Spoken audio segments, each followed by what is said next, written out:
001111102, Prodi Pendidikan Agama Islam, saya dari kelas C. Di sini saya akan mempresentasikan tugas pertemuan ke-8, yaitu jurnal analisis kalimat dalam bahasa Indonesia. Baik, langsung saja saya akan mempresentasikan jurnal yang telah saya buat. Untuk deskripsi jurnal saya mengandung terdapat 18 halaman dari cover sampai dengan daftar pustaka. Kemudian untuk jurnal, untuk judul jurnal yaitu analisis kalimat dalam bahasa Indonesia sesuai dengan tugas pertemuan ke-8 pada learning, yaitu analisis kalimat dalam bahasa Indonesia. Selanjutnya adalah abstrak, di mana pada abstrak ini saya menjelaskan dan saya menyajikan hal-hal yang menarik pembaca untuk membaca jurnal saya dengan 2 kata kunci, yaitu bahasa dan analisis kalimat.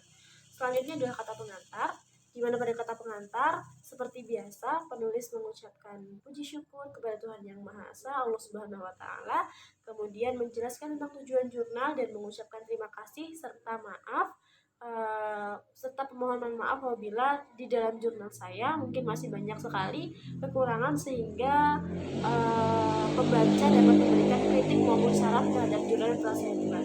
Jurnal ini saya buat di Rupiah pada tanggal 26 November 2020. Baik, kita masuk kepada bab yang pertama, yaitu pendahuluan, di mana pada bab pertama ini terdapat latar belakang. Latar belakang yaitu penggambaran secara umum mengenai jurnal atas permasalahan-permasalahan yang nantinya akan kita kaji pada bab yang kedua, yaitu tentang penjabaran kalimat dan masalah-masalah analisis kalimat yang masih belum pas di kehidupan masyarakat dan masih belum tepat dalam pengkajiannya jika di dalam menganalisis di dalam bahasa Indonesia.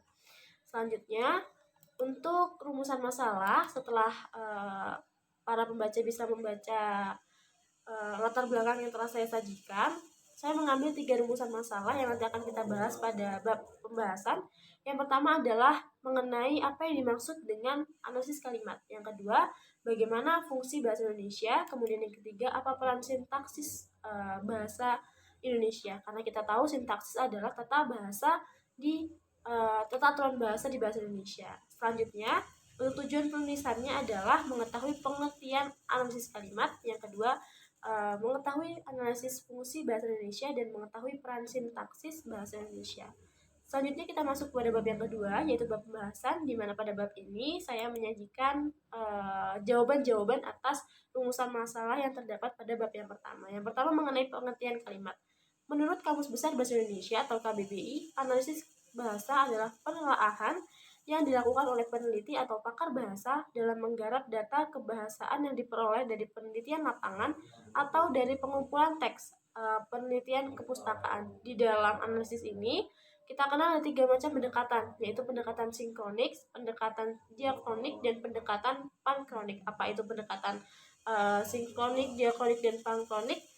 Sudah saya sajikan pada jurnal yang telah saya buat ini. Selanjutnya adalah analisis kalimat berdasarkan fungsi. Fungsi berhubungan saling bergantungan antara unsur-unsur dari suatu perangkat sehingga perangkat itu merupakan keutuhan dan membentuk sebuah struktur atau membentuk sebuah struktur kalimat yang jelas.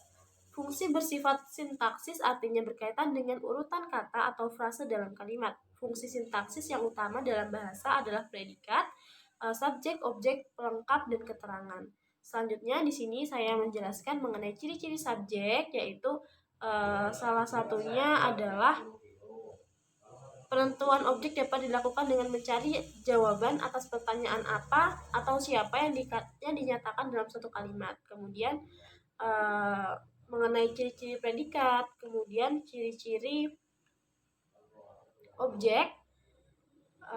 Selanjutnya di sini juga terdapat tabel mengenai persamaan dan perbedaan antara objek dan pelengkap dapat dilihat dari ciri-ciri. Misalnya pada objek berwujud frase nomina atau klausa, sedangkan pada pelengkap berwujud frase nominal, frase verba, frase adjektiva, frase proposisional atau klausa. Kemudian pada objek memiliki subjek akibat pemfasifan kalimat, sedangkan pada pelengkap tidak dapat menjadi subjek akibat pemfasifan kalimat. Selanjutnya pada objek dapat diganti dengan pronomina, sedangkan pada pelengkap tidak dapat diganti dengannya kecuali dengan kombinasi preposisi selain di, ke, dari, dan akan.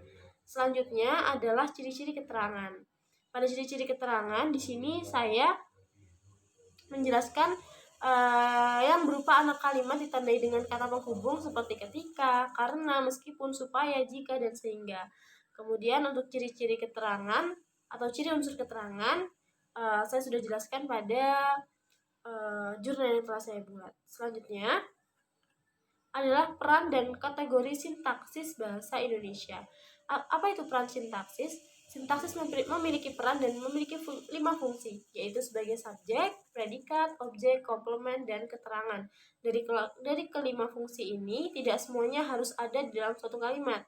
Fungsi sintaksis yang harus hadir hanya objek dan predikat, sedangkan objek, komplement, kemudian, dan keterangan tidak wajib ada di dalam fungsi dan peran sintaksis. Fungsi-fungsi tersebut akan diisi oleh kata, frasa, dan klausa. Berikut adalah 5 fungsi yang telah saya jelaskan mengenai fungsi sintaksis. Yang pertama adalah subjek merupakan orang atau benda yang melakukan tindakan yang ditujukan oleh kata kerja atau yang dalam keadaannya digambarkan oleh kata kerja. Kemudian yang kedua, predikat, yaitu unsur-unsur yang membicarakan atau menjelaskan pokok atau subjek kalimat. Kemudian yang ketiga, objek, yaitu unsur kalimat yang kehadirannya dituntut oleh verba transitif, pengisi predikat, dan kalimat aktif. Selanjutnya yang keempat, komplement, yaitu unsur kalimat yang kehadirannya dituntut oleh predikat aktif yang diisi oleh verba intransitif dan predikat pasif yang verbanya dilekati prefiks di sebelumnya. Kemudian yang keterangan, yaitu unsur kalimat yang memberi keterangan kepada seluruh kalimat di antaranya. Kemudian kategori sintaksis. Kategori sintaksis adalah jenis atau tipe kata atau frasa yang menjadi pengisi fungsi-fungsi sintaksis. Kategori sintaksis tersebut berkenaan dengan istilah nomina, verba, adjektiva, adverbia, numeria, preposisi, konjungsi, pronomina. Pengisi fungsi tersebut dapat berupa frasa, sehingga selain kelas kata yang nomina, terdapat pula frasa nominal. Begitu juga dengan adjektiva, adverbia, numeria, preposisi, konjungsi, dan pronomina yang dapat berubah frasa sebagai pengisi fungsi sintaksis. Baik, itu tadi penjelasan mengenai itu tadi pembahasan mengenai pertanyaan-pertanyaan yang muncul pada rumusan masalah. Selanjutnya kita masuk pada bab yang terakhir, yaitu bab ketiga atau bab penutup, di mana pada bab ini untuk 3.1 yaitu kesimpulan dari pembahasan yang telah diuraikan pada bab pembahasan, maka dapat ditarik kesimpulan bahwa yang pertama, analisis bahasa adalah penelaahan yang dilakukan oleh peneliti atau pakar bahasa dalam menggarap data kebahasaan yang diperoleh dari penelitian, lapangan, atau dari pengumpulan teks. Kemudian yang kedua, terdapat 3 macam pendekatan dalam analisis bahasa. Yang pertama, sinkronik, diakronik, dan pankronik. Kemudian yang ketiga, analisis fungsi dalam bahasa Indonesia bersifat sintaksis, artinya berkaitan dengan urutan kata atau frasa dalam kalimat. Fungsi sintaksis yang utama adalah bahasa, predikat, subjek, objek, pelengkap, dan keterangan. Kemudian sintaksis memiliki peran dan 5 fungsi, yaitu sebagai subjek, predikat, objek, komplement, dan keterangan. Selanjutnya adalah saran.